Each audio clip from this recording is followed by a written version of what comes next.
everyone. Today, we are joined by Mike Barra, a New York Times best-selling author and lecturer. Mike began his writing career after spending more than 25 years as an engineering consultant for major aerospace companies, where he was a card-carrying member of the military-industrial complex. A self-described born-again conspiracy theorist, Mike's first book, Dark Mission, The Secret History of NASA, co-authored with Richard C. Hoagland, was a New York Times bestseller in 2007. Mike has made numerous public appearances lecturing on the subjects of space science, NASA, physics, and the link between science and spirit, and has been a featured guest on radio programs like Coast to Coast AM with George Noory, and he's also a regular contributor to the History Channel programs Ancient Aliens and America's Book of Secrets, both of which are now showing on the H2 channel. In his new book, Ancient Aliens on the Moon, Mike brings us a lavishly illustrated volume on ancient alien structures on the moon. Details are available at his website, mikebarra.blogspot.com. In the book, Mike looks into the history of lunar anomalies and the early NASA programs. He's been getting some flak attacks from NASA over this book, and he's here today to tell us why. Mike, welcome to Revelations. Thank you for having me, William. My pleasure. It's good to talk with you again, Mike. The last time you were here, we talked about your book, The Choice, your grand unified theory of science and metaphysics. So glad to see you're kind of back into the NASA saddle again.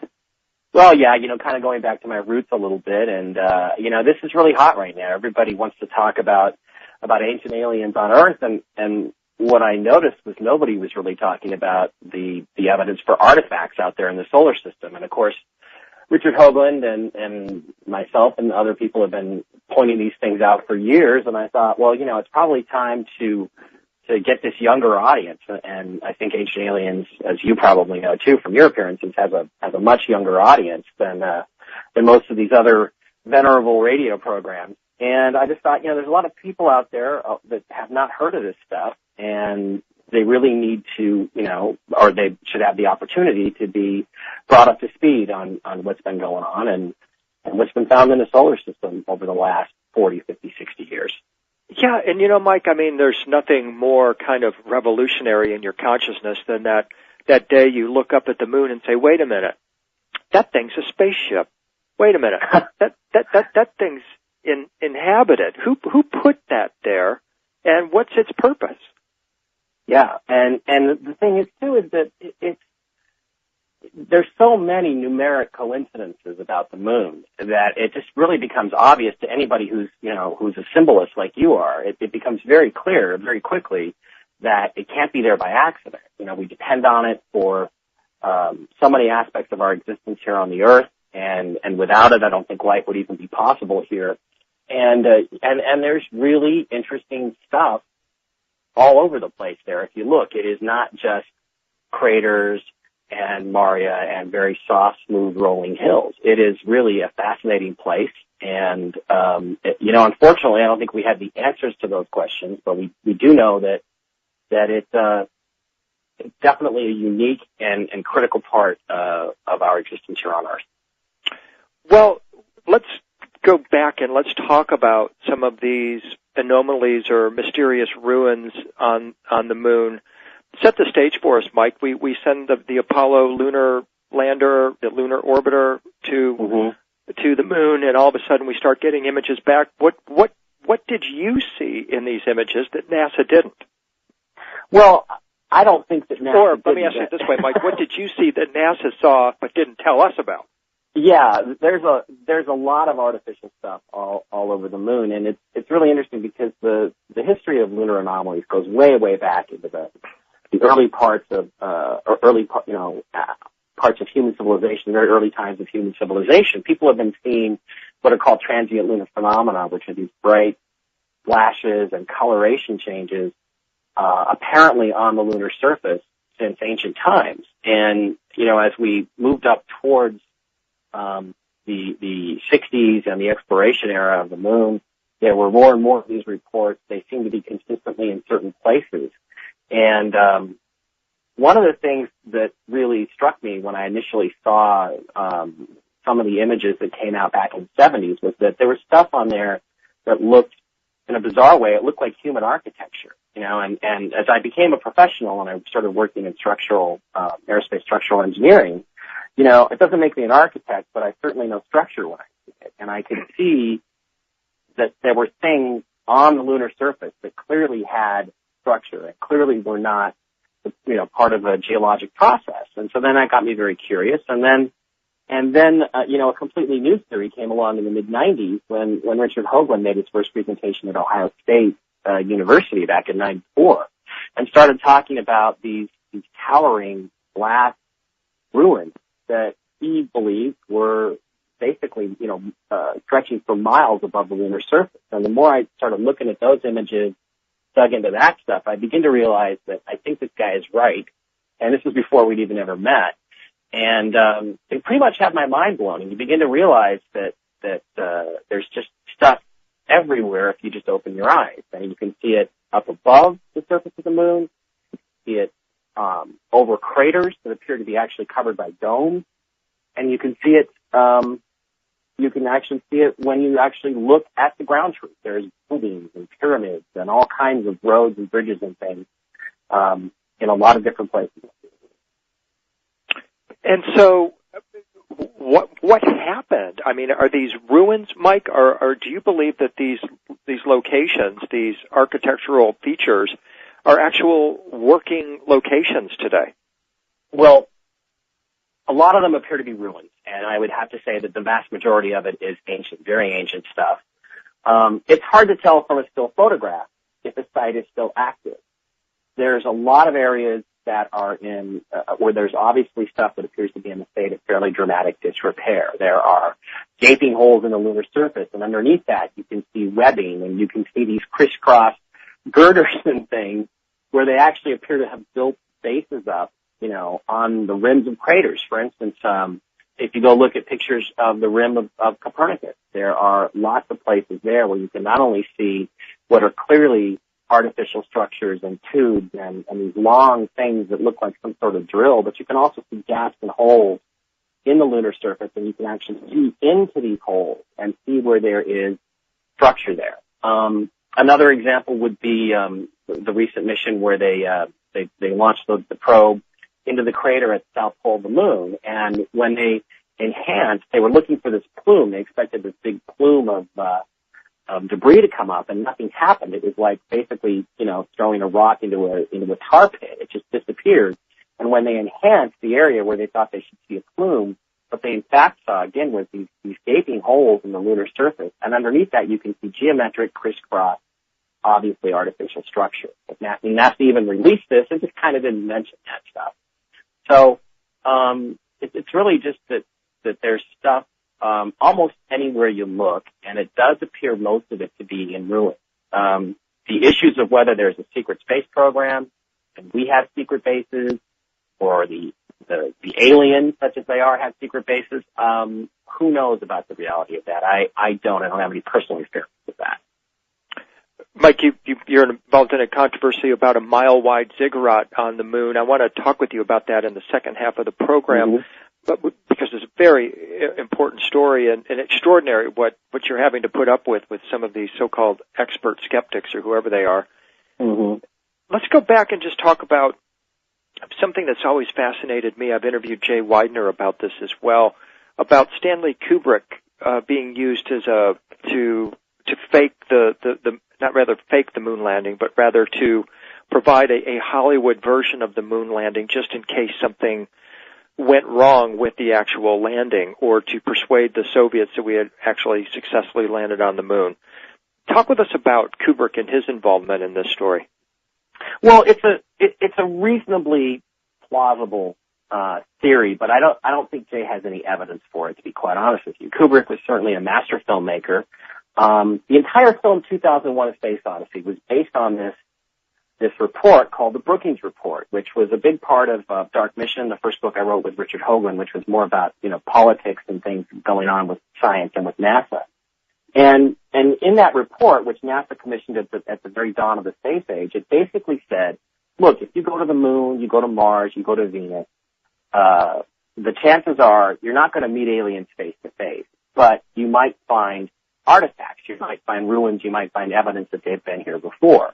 And if you do that, you should seriously consider whether or not you should tell people, and especially whether or not you should tell people without an adequate period of emotional preparation for the revelation, which, of course, many people think that's what we've been going through. And so a lot of people look at 2001 as a film that might even be within the context of that. It might be something that actually has to do with this preparation period.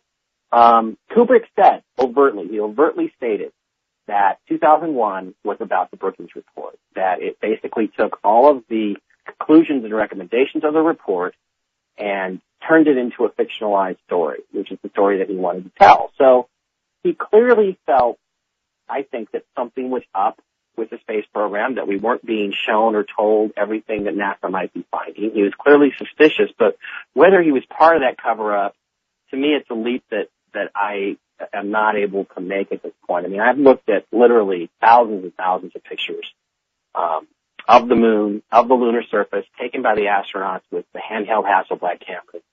And I don't really see any evidence to support the idea that any of these images were faked, or that even the films from the lunar surface, the live transmissions, were faked. I do see and have seen what I consider to be circumstantial evidence that they were very careful about making sure that we didn't see anything we weren't supposed to see. But that's about as far as I can go on, Colin. Neil Armstrong was, of course, the first astronaut, the first person to walk on the moon. He died August 25th, 2012. Mm-hmm. Do you think Mr. Armstrong had a Dave Bowman moment on the moon when he looked into something and might have seen something full of stars or something anomalous like that? Well, there's always the reports that supposedly he said something to the guys at Mission Control about when they first landed, about them being on a crater. Now, there being spaceships on the rim of the crater in front of them. Now, I do have a friend named Ken Johnston Jr. who used to work at NASA at that time, and he was a test pilot. He was an aerospace or a fighter pilot who was part of the training program for the astronauts and essentially taught Neil and Buzz and all the other guys that landed on the moon how to fly the lunar module, what everything did. And he said recently to me that the rumor was very hot in NASA at the time that once they landed on the moon, and Neil Armstrong said, Tranquility Base here, the Eagle has landed, that he then immediately switched over to a private channel. Now, people don't really commonly know this, but all the astronauts had a private channel that went directly to their doctor. In other words, a private medical channel that nobody could monitor, where they could talk to the doctor on staff about their physical state or anything that was going on with them. And this was a very, it was an encoded private channel. And the rumor sprung up immediately in NASA that he did transmit this, that he switched over at that point to the medical channel and he told the doctor, hey, get the word out there. They followed us all the way down. There's two of them on the rim of the crater, and they're enormous, and they're scary, and they're watching. So whether that happened or not, I don't know. What I will tell you is I do believe my friend Ken. I think he's a very reliable person. He doesn't make stuff up. And if that was the hot rumor around NASA at the time, to me it gives it a lot more credence than just the stuff that sort of evolves on the Internet at a later time. Mike, we have to take a quick break.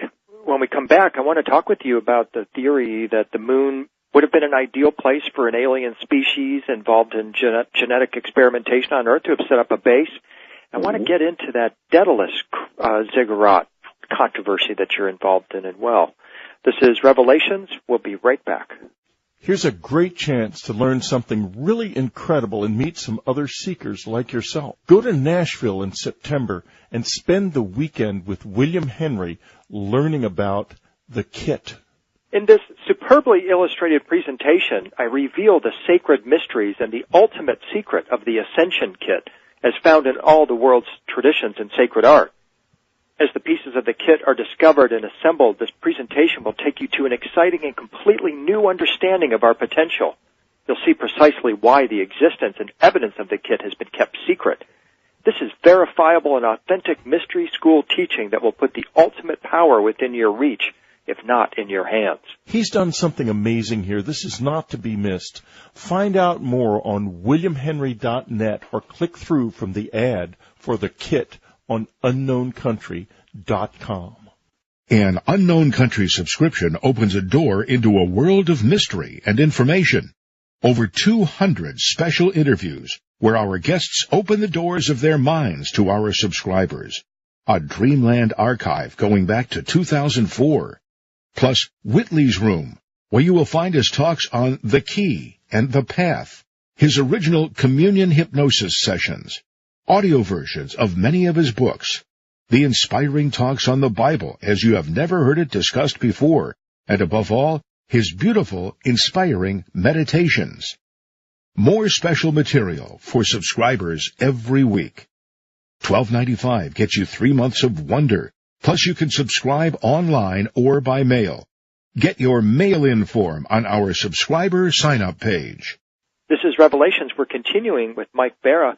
Mike is the author of the new book, Ancient Aliens on the Moon. If you're as fascinated about the moon as an artificial structure as I am, get this book. Mike does an excellent job bringing the arguments together and illustrating it very well.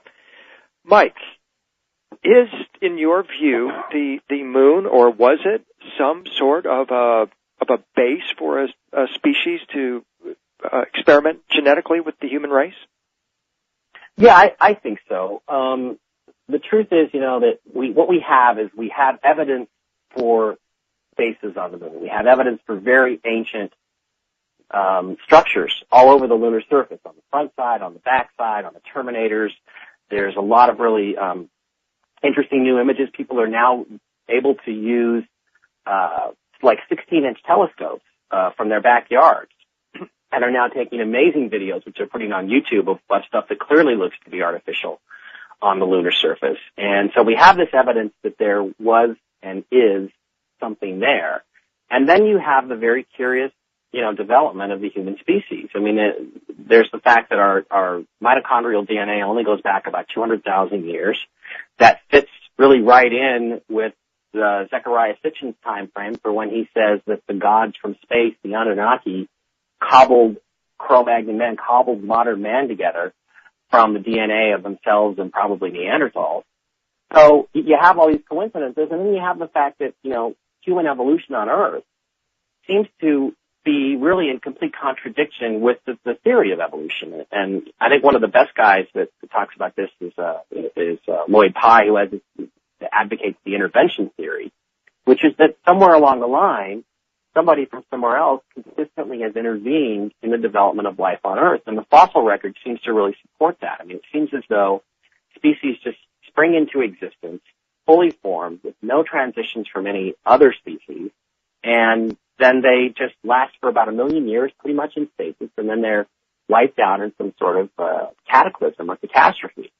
And so you have all these coincidences, and it's interesting you brought that up, because we recently had a kind of a big controversy where this guy who's a comedian, Bill Nye the Science Guy, basically said that, hey, nothing except Darwinian evolution should be taught in schools. And I may have disagreements with the creationists about the biblical interpretation of human origin, but I also have equally big disagreements with the Darwinists about the development of human life. And so, you really do have this interesting coincidence or connection between the fact that you've got these bases on the moon, and you have this very odd, very non-linear development of life on Earth, and it's across all species. And you got to say to yourself, why would they have bases on the moon?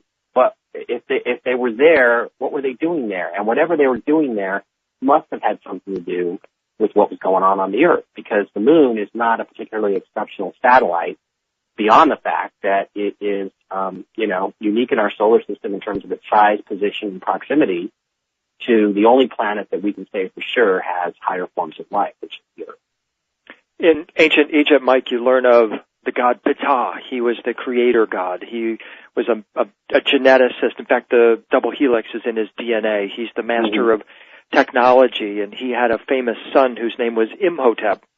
Not his literal son, but a student of his, a protege, if you will. And Imhotep was sort of the Leonardo da Vinci of ancient Egypt, a Renaissance man who built the first step pyramid at a place called Saqqara, and which was a site devoted to human resurrection. And he builds this ziggurat there, And then underneath the ground, he builds 4 miles of tunnel systems that unite the ancient Egyptian science and mysteries of resurrection with pyramid building. He's also considered to be associated with Thoth, who's the god of wisdom, writing, learning, and it also happens to be the moon god. You kind of see where I'm going with this, don't you, Mike? That I'm just wondering here that if Saqqara is one of the first ziggurats on Earth, and it's built by a figure who's associated with not only the god of genetics and the moon god, Thoth, then we turn to the moon in your work and we learn about this incredible mile-wide ziggurat on the moon. Tell us about this. Well, it's an interesting thing. I was working on the book, and I was getting to the end of it and up against the deadline, and I was actually doing a search. I think I Googled moon pyramid or something like that, and I was looking for something else. It was actually other images that I had seen, and I was looking for better versions of them. And I came across this thing, and the interesting thing about this ziggurat, there's several interesting things about it, but one of them was that I had seen this before. I saw this back in the 1990s, in the very early days of the internet, and that when I saw it, I instantly recognized it because I'd had it at one time. Saved away in a file somewhere, and then 4 or 5 computers later, I didn't know where it was anymore. And so I came across this image, and it was actually posted on a forum that was discussing John Lear's moon, images and moon data. And I said, okay, great, I found it again. And I gave it to I did some work with it myself. I gave it to Richard Hoagland. And said, Hoagie, what do you think of this? And we talked about the history of it and that we'd both seen it before, and he did some enhancement work with it and put it up on his website and talked about it on a very well-known radio program.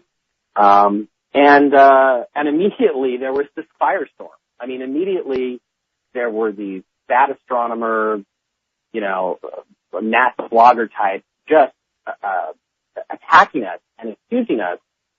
Who let the dogs out, right? Yeah, yeah, exactly. In so many words, they accuse us of fabricating it, which, first of all, William, that's ridiculous. There are so many bizarre extraterrestrial structures on the moon and on Mars and in various places around the solar system that I don't even have time to go through and investigate all of them. In a book like this on ancient aliens on the moon, it's more a question of, what do I have to leave out rather than what do I put in? It's not like I'm desperate to find things because there's stuff everywhere. So this fascinated me that this attack was really intense and who it was coming from. It was coming by people that, work in astrophysics and are on the NASA payroll and certainly have a vested interest in defending the status quo.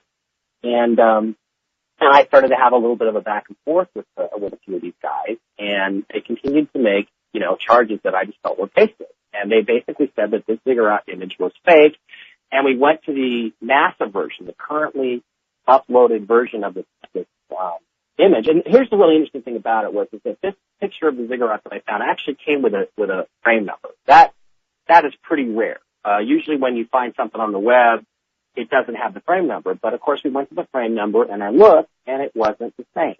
Clearly, the ziggurat image that I had found, and I call it a ziggurat just because that's exactly what it looks like. It looks like almost like a ziggurat or something. It's simpler, but it looks very similar. Absolutely.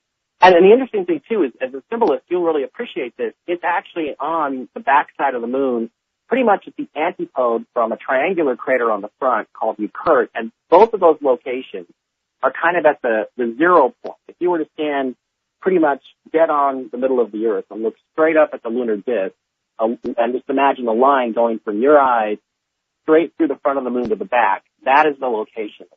So it's a pyramid or a ziggurat placed essentially at the 0 point on the backside of the moon. And again, and I looked at this image, this AS 11385564, and there were all kinds of other vehicles and structures and bizarre things. There's a thing that looks like a flying saucer in a hangar up on a mountainside. It's just really an interesting image. But the ziggurat had sort of disappeared. It hadn't completely been erased, but it had been modified. And so when I started to play with the image, I realized what they had done was that they had taken a lot of the contrast out of the image to make certain features stand out. Your eye has to have visual cues. You have to be able to see shading to determine shape. And the other thing that most people don't realize is that not everybody in the human race can instantly do 3D projection in their head. That's why not everybody can be an engineer. So only about a third of the population can really do this. But what I noticed was they had taken the contrast and really flattened it in this area. And then in a couple places, they actually just took a paintbrush and painted in fake shadows and fake craters. And they had done this actually all over the image. And again, I just lightened the image up, and you can very clearly see where they very crudely took a paintbrush tool and just blacked out the shadows and the craters. And the thing is that a couple of the key features, the western wall and the side of the temple area, are in shadow. So once you draw over them with a black paintbrush, it's not going to look anything like the ziggurat. So I posted that, and there was some back and forth, and the NASA guy responded again and made a number of claims. And he set out 3 standards which had to be confronted or proven to him before he would change his opinion. And I knew that I had the evidence to shatter all 3 of them, because there were a series of photographs of this area. And if you look at the photographic maps, you can see that there were 2 sets, a series of images taken of the specific area, and several of them showed this ziggurat area. And in all of them, it was now kind of a whitewashed version, completely different from the one that I had found. But what they didn't know, or what they didn't catch at NASA, was that there was another series. All 3 astronauts of Apollo 11 had been using cameras out the window, taking pictures of this specific area around the crater Daedalus. And they had not touched or had not altered 2 of the other images that showed the ziggurat pretty much exactly like it looked in the image that I had. So what I realized was that was on a different footprint map, and they had obviously just kind of blown it and missed it and not known or not realized that there were these other 2 images. And they slipped through the cracks. So anyway, the controversy went back and forth, but I mean, there's just been crazy stuff going on. People creating fake Facebook profiles, befriending me on Facebook, then coming in and attacking me, calling me all kinds of names, attacking my twin brother, attacking him for being my brother, for the fact that I'm a quote fraud for putting this image out there. Going into stalking me on Twitter, stalking me on Facebook. They've even gone and written letters and emails to some of my Facebook friends, female friends of mine on Facebook. They have gone in there and told them what a terrible person I am and called me all these names and everything. So it's just been really kind of a crazy thing. But I did write a very extensive rebuttal, which is on mikebera.blogspot.com. And I think I pretty much blew all 3 of his arguments out of the water. And again, what I like about this image, why I think it is legitimate, is that it shows signs to me of having been scanned from an original photograph. And if, for instance, I had my friend Tom Johnson I mentioned earlier, he got a set of, or at least at one time he had a full set of first generation photographic prints from the Apollo program of all the handheld photography. And unfortunately, he doesn't have this particular image. But what you see is that, when a photo is stored in a photo album for 20 or 30 or 40 years and the albums are stacked on top of each other, there's these little sticky spots that are there to attach the photo so they don't slip. But after years and years and years, if you have a blank page on the opposite side, that'll get pressed up against the photo and it will leave kind of an impression on the photo. And this ziggurat image has those little dots and impressions. So one of the arguments was with what this NASA guy, Dr. Stuart Robbins, is arguing is noise in the image is actually just this photographic residue from being stored in the photo album. And I think what happened with this is, somebody was scanning through Grandpa's old photo album from his days at NASA, and they saw this, and they're like, holy crap, that's a pyramid, and scanned it and put it on the web. So anyway, it's a long story, but it's a really raging controversy. And to me, the reason why there's so much of a firestorm over it is because they realize that if this image is legitimate, then the thesis is proven that there are artificial structures on the moon. I think that's why there's so much intensity. And it opens up so many questions. Who built them? Where are they now? And when are they coming back? So right. in the few minutes we have left, Mike, let's talk about maybe the political consequences of what you're talking about here, and how the new race to return to the moon could have a hidden agenda behind it. Yeah, it certainly could. And, the question is, again, are these rumors that we were warned not to come back, are they true? And if so, then why are the Chinese and the other nations so anxious to get back there? And, it's a question that I really don't have a solid answer to, but I think that eventually we will go back. And the question is, is there some sort of quarantine to keep us here on the Earth? Or has that been lifted and we're now going to be allowed to go back? I don't know. I do know the current president has pretty much gutted the space program. But I don't think he's going to be around much longer as president, to be quite honest. So I think that we'll have to look at the next administration and see what they want to do about exploration. But the thing is that I think is really important is, and I know that we're in this 2012 era, this 2012 energy field, and it's not going to end on December 21st of this year. It's going to keep going. And to me, the really important thing is the fact that we have this pressure that is really forcing us as a race to examine things that make us uncomfortable. And the ziggurat and ancient aliens on the moon make a lot of people uncomfortable. And other revelations that are going to come out are going to make a lot of people uncomfortable. And when people get uncomfortable, they tend to sort of lash out. So you have this polarization. And that, I think, is being reflected in the current political environment. So we have a very strong polarization. We have a decision to make. We have a choice to make, as I put it in my book, kind of about 2012. And I just feel like we're really going to be we're all going to be taken out of our comfort zone here in the next 5 or 10 years. Well, Mike, thank you for being here with us today to kind of help us open our eyes just a little bit more and kind of reduce maybe some of that discomfort. Knowledge is power, and we need all the knowledge we can get right now. And I appreciate the work that you're doing on this. And you're out on the front line. You've been taking some hits, but you're standing strong, and I really applaud you for that, Mike.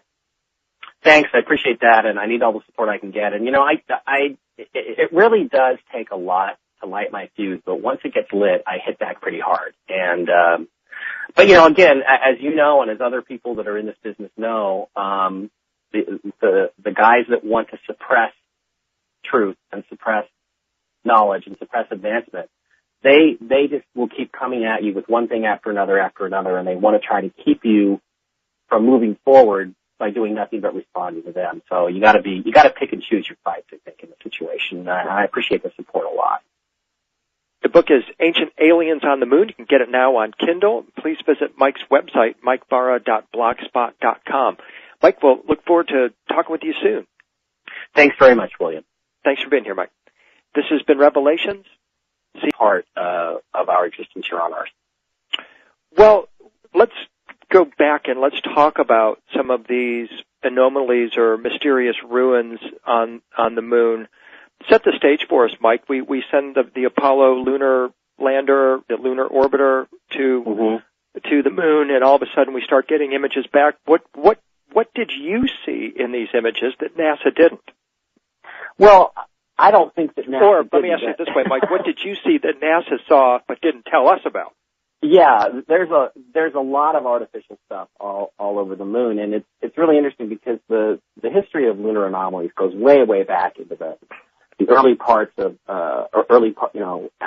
parts of human civilization, very early times of human civilization. People have been seeing what are called transient lunar phenomena, which are these bright flashes and coloration changes, apparently on the lunar surface since ancient times. And as we moved up towards the 60s and the exploration era of the moon, there were more and more of these reports. They seem to be consistently in certain places. Anomalies and the early NASA programs. He's been getting some flack attacks from NASA over this book, and he's here today to tell us why. Mike, welcome to Revelations. Thank you for having me, William. My pleasure. It's good to talk with you again, Mike. The last time you were here, we talked about your book, The Choice, your grand unified theory of science and metaphysics. So glad to see you're kind of back into the NASA saddle again. Well, yeah, kind of going back to my roots a little bit, and this is really hot right now. Everybody wants to talk about ancient aliens on Earth, and what I noticed was nobody was really talking about the evidence for artifacts out there in the solar system. And of course, Richard Hoagland and myself and other people have been pointing these things out for years, and I thought, well, it's probably time to get this younger audience. And I think Ancient Aliens, as you probably know too from your appearances, has a much younger audience than most of these other venerable radio programs. And I just thought, there's a lot of people out there that have not heard of this stuff, and they really need to, or they should have the opportunity to be brought up to speed on what's been going on. And today, we are joined by Mike Barra, a New York Times best-selling author and lecturer. Mike began his writing career after spending more than 25 years as an engineering consultant for major aerospace companies, where he was a card-carrying member of the military-industrial complex. A self-described born-again conspiracy theorist, Mike's first book, Dark Mission, The Secret History of NASA, co-authored with Richard C. Hoagland, was a New York Times bestseller in 2007. Mike has made numerous public appearances lecturing on the subjects of space science, NASA, physics, and the link between science and spirit, and has been a featured guest on radio programs like Coast to Coast AM with George Noory, and he's also a regular contributor to the History Channel programs Ancient Aliens and America's Book of Secrets, both of which are now showing on the H2 channel. In his new book, Ancient Aliens on the Moon, Mike brings us a lavishly illustrated volume on ancient alien structures on the moon. Details are available at his website, mikebarra.blogspot.com.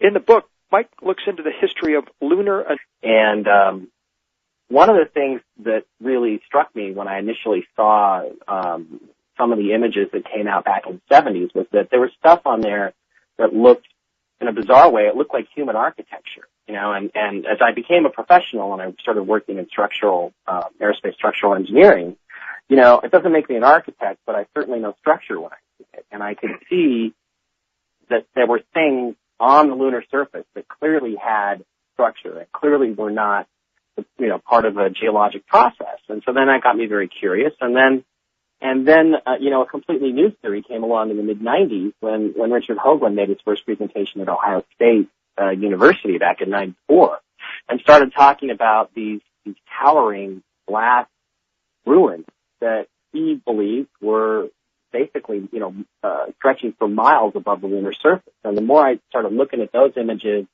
dug into that stuff, I began to realize that I think this guy is right. And this was before we'd even ever met. And it pretty much had my mind blown. And you begin to realize that there's just stuff everywhere what's been found in the solar system over the last 40, 50, 60 years. Yeah, and Mike, there's nothing more kind of revolutionary in your consciousness than that day you look up at the moon and say, wait a minute, that thing's a spaceship. Wait a minute, that thing's inhabited. Who put that there, and what's its purpose? Yeah, and the thing is too is that there's so many numeric coincidences about the moon that it just really becomes obvious to anybody who's a symbolist like you are. It becomes very clear very quickly that it can't be there by accident. We depend on it for so many aspects of our existence here on the Earth, and without it, I don't think life would even be possible here. And there's really interesting stuff all over the place there. If you look, it is not just craters and Maria and very soft, smooth, rolling hills. It is really a fascinating place. And, unfortunately, I don't think we have the answers to those questions, but we do know that it's definitely a unique and critical